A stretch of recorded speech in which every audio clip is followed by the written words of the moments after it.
guys, welcome to my YouTube channel. This is Kuya Potpot Vlog, no, at meron tayong isang reaction video po, no, mula po, no. Ito po ay yung resback, no, nung sinasabing admin po ng E-Lovers na naging kasabwat po ni Sheila May, no. Ayon sa tita po ni Erica, guys. So, at syempre, bago tayo magsimula ay mag-shoutout po muna tayo. May galap shoutout po sa ama ng Kalingap na si Kuya Bal Santos Matubang, Ate Edna Vlogs, Kalingap Rob, po ng kanyang mga kasamahan. At syempre, may galap shoutout sa lahat po ng sumusuporta sa buong team Kalingap, no. At ayan, guys, simulan na natin ang ating reaction video, guys, no. At ayan, guys, no, nung nilive po o tinapik ni Kuya Bal itong naging pasabog po ni tita ni Erica, no, tungkol, no, sa naging sabwatan po o sino yung naging utak, no, sa pagbawi, no, ng 500,000 na mula po sa sponsor na si Sir June A na in-sponsor, no, kay Erica nung time na binablog siya ng Kalingap o ni Kalingap Rob ay nabanggit niya, no, sa huling video po ni Kuya Bal na si admin ng E-Lovers na si Ian Torres, no, naging isa sa naging kakutsaba di umano, no, kung bakit nailipat, no, sa kanila o nakuha nila o biglang binawi po ni Sir June A itong pera nga nagkakahalagang 500,000 o kalahating milyon, no, na dapat sana budget, no, sa magiging pabahay po sana ni Erica. At ayun nga po, sa kasampalag ay umayaw rin po, no, si Erica nga magpa-vlog. At ayan, unti-unti nang lumabas ang katotohanan na nagsalita na po si Lolo Miguel at ang tita ni Erica, no, kung saan sinabi nilang wala silang natatanggap na 5, no, mula po, no, sa tulong ng mga sponsor nung time na binablog po ni Kalingap Rob si Erica, no. At ayun, no, talagang naglabas din po ng saalubin si Lolo Miguel, no, sa kanyang mga apo na talagang grabe yung paglalapastangan sa kanila, no, sa kanya nung kanyang mga apo, lalong-lalo na po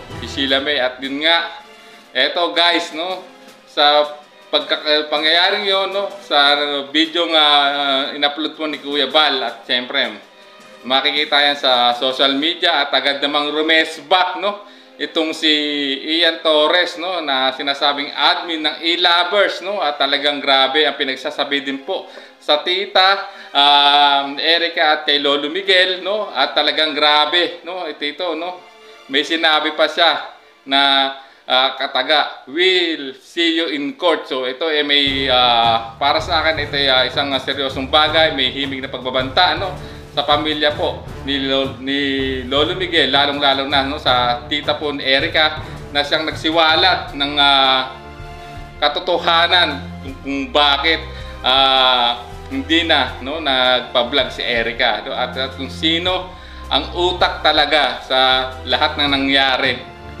ng mga bagay na yun, kundi itong si Erica, si Sheila May at itong sinasabing nilang admin ng E-Lovers, guys. So grabe. So ayan, mga Kalingap, mga viewers ko, no, at ayan, no, mukhang unting-unti nang, no, nagkakaroon ng linaw itong isyong ito, no, kung bakit hindi na nagpa-vlog si Erica sa Kalingap, no, kay Kalingap Rob, no. Mukhang ito na yung dahilan, no, talagang naglalabasan na, ika nga, tulad ng kasabihan, walang itatagong lihim, no.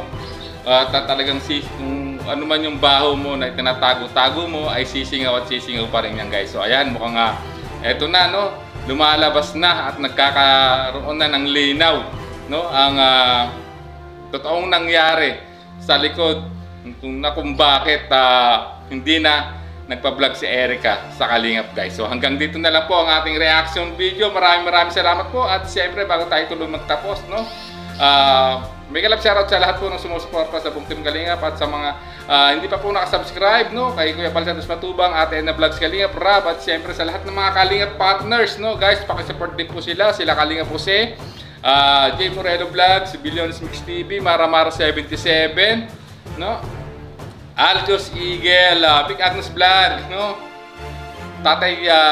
Kalingap Tatay Papsi, at sa lahat po ng Kalingap partners, no, pakisuportahan po natin ang kanilang mga YouTube channel. So hanggang dito na lang po ang ating reaction video. Maraming salamat po. Hanggang sa muli po nating reaksyon. There's a vlogger named Kuya Papa, spreading good vibes, giving all he's got. With a camera in his hand, he hits the road, capture moments, sharing stories untold. Kuya Papa, he's the one we adore, bringing smiles, he's got so much more. In this crazy world, he is a ray